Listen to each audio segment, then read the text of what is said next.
like to know? Good morning, wherever you are, and welcome to yet another Monday morning show. It's Friday afternoon, and I'm Ken Salle, that writer you might have heard about, but probably didn't. You can find me on kenlasalle.com, and from the theme music, you might be able to tell that it's time to introduce another new segment, which I'm calling Here's Something You Might Want to Do. Are you ready? Okay.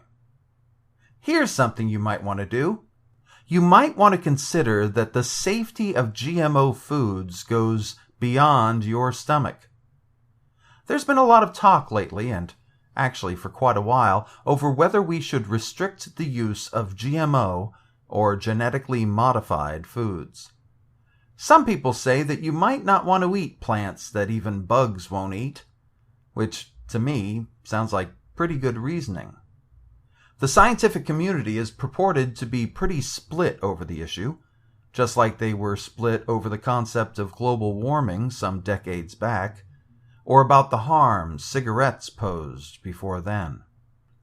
I've seen stories about how Neil deGrasse Tyson, a man for whom I hold nothing but respect, has argued in favor of GMOs in principle. And in principle, he's right. In principle, there's nothing wrong with modifying crops to provide more food.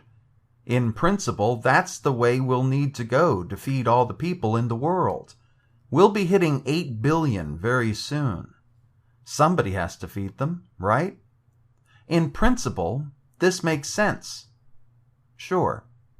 Except, in principle, these foods would be developed with the survival of humanity in mind. But they're not. They're developed with nothing but profits in mind. But hey, I'm not going to sit here and argue about whether GMOs are bad for you or not, because there's always some new idiot who will come along, and this moron will not have learned the lessons of big tobacco, or chlorofluorocarbons, try saying that 5 times fast, or greenhouse gases, so this dope will ignore all the deaths caused by cigarettes, the hole in the ozone layer, and global warming. People never seem to learn from the past, so, okay, fine, let's just throw away everything we can possibly learn from. Instead, let's look at what GMOs are doing now, right now. And not to people, because, hell, who cares about people, right? Let's look at what's happening down on the farm, down on those quaint little GMO farms. Actually, those quaint little GMO farms are more often than not monoculture plantations. Farms that stretch for miles and miles and miles. Industry that breeds just one plant with just one seed in just one environment. These plants are incredibly fragile and prone to disease, but again, this has somehow been dismissed from the public debate, as if we shouldn't care how healthy our food supply is. So we'll ignore what GMOs may be doing to our bodies, and we'll even ignore the health of the plants themselves. Okay, how about this? GMO crops have been shown to have an ill effect on the planet around us. The pesticides and other chemicals that these crops are constantly drenched in to survive do not lose their potency when they run off miles upon miles of crops.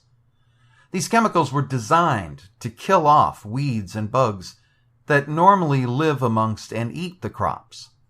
Unfortunately, natural selection has helped following generations of weeds and bugs to develop a resistance to these chemicals, which meant Monsanto had to develop even stronger chemicals, which are used at even higher doses. And the weeds and bugs keep getting stronger and stronger. Now, instead of having a healthy food supply, we instead have a healthy supply of weeds and bugs. Sounds like a pretty stupid plan to me. Listen, we're going to have to address our food supply if we're going to feed our children. So tell you what, here's something you should do. Take an active part in eating foods from a healthy source, which would also help keep you healthy. Try growing your own food. Even a little bit could help. Or shop from local growers who don't use GMO seeds or the crops from those seeds. Only by taking part in our destiny can we help control it. As long as we leave our lives in the hands of rich assholes who don't give a shit, all we can be sure of is a paradoxically constant supply of that very same shit. And that's it for now. Remember, don't be a bystander. Don't be a victim. And don't let anyone tell you that you're powerless.